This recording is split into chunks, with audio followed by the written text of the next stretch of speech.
Welcome to the Deborah Anointing Bible Study.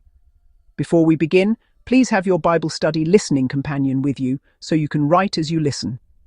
If you don't have the template yet, you can download it from the website linked in the description. Today's reading comes from the King James Version of the Bible. Grab your Bible and go to the book of Daniel, find the scripture, highlight it, and follow along. Our study today comes from Daniel chapter 6, verse 16, part B, and verse 18. The scripture says, "Thy God whom thou servest continually, he will deliver thee." Verse 18. Then the king went to his palace, and passed the night fasting. Neither were instruments of music brought before him, and his sleep went from him. What's going on here? I'm glad you asked. At this point in the story, Daniel has already been accused, the decree has already been enforced, and the decision has already been made. Daniel was cast into the lion's den. What stands out immediately is who is speaking in verse 16. It is King Darius, a man, a ruler, a king, speaking to Daniel. And the words he speaks are not threats. They are not mockery. It is, however, discernment and a declaration.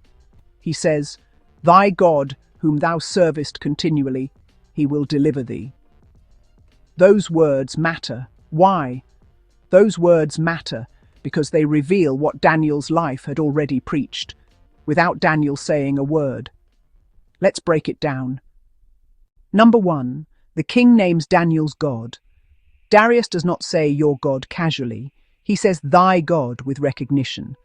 Darius is a pagan king acknowledging that Daniel's God is distinct, meaning separate from, known, active, meaning alive and dynamic. Daniel never defended God. That wasn't his job. Daniel never announced God. Daniel lived God. "By this shall all men know that ye are my disciples." John 13:35. Witness often precedes words. Number 2, whom thou servest continually is a testimony. This is the most important part. Darius doesn't describe Daniel as occasionally faithful, meaning praying only when you're in a bind, publicly religious, acting like a Pharisee, no root and no fruit, loudly devout, because you haven't studied the word to show yourself approved. However, he says continually. That means, before the decree, by a king that knew better but refused to do better. Before the accusation, by that jealous bunch who also didn't know whom they were messing with. Before the lions, which were totally submissive to the voice of the Lord, Daniel's obedience was observable and consistent. Moreover, it is required in stewards that a man be found faithful. 1 Corinthians 4:2. Daniel's life had a track record. Are you tracking? Number 3, the king speaks of deliverance before he sees it. Darius says, "He will deliver thee." That's remarkable because the king signed the decree, the king cannot reverse it, nor does the king have power to save Daniel. Yet he still speaks of deliverance. This royal brother knew better, but he was not about to make a fool of himself.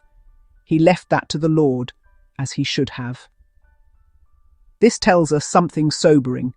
Authority does not always equal control. Position does not guarantee peace. The king's heart is in the hand of the Lord. Proverbs 21:1.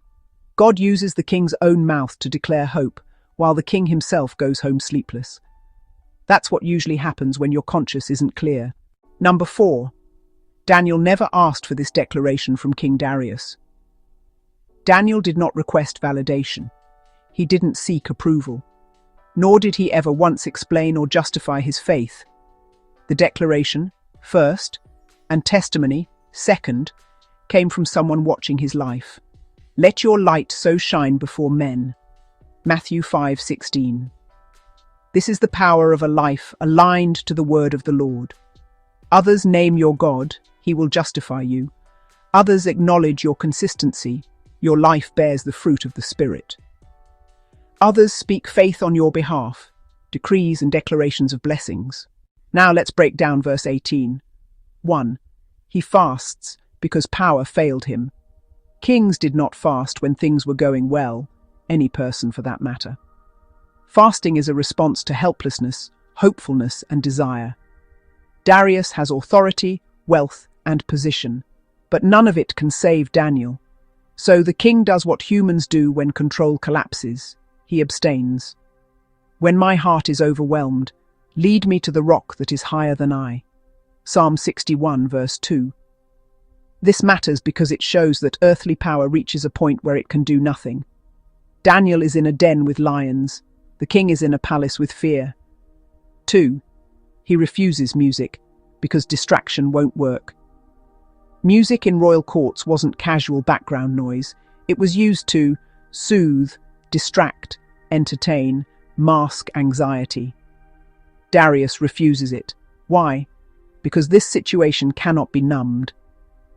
There is no peace, saith the Lord, unto the wicked. Isaiah 48, verse 22.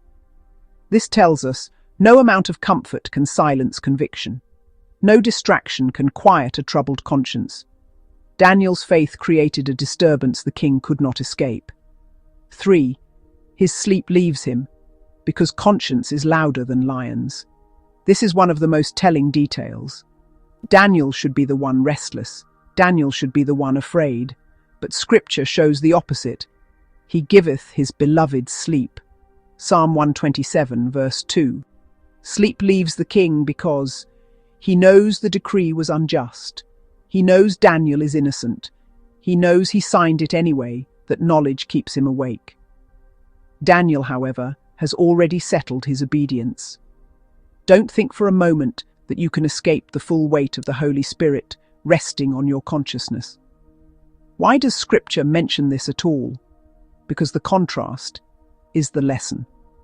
Daniel has no power, faces death, but sleeps in peace. The king has authority, may live to see another day, but he cannot rest. Better is a little with righteousness than great revenues without right. Proverbs 16, verse 8. Scripture is showing us that peace is not tied to position, it's tied to alignment. This moment proves something crucial. Faith does not always remove pressure, but it does relocate it. Daniel's pressure was external, the king's pressure was internal, and internal pressure is harder to escape.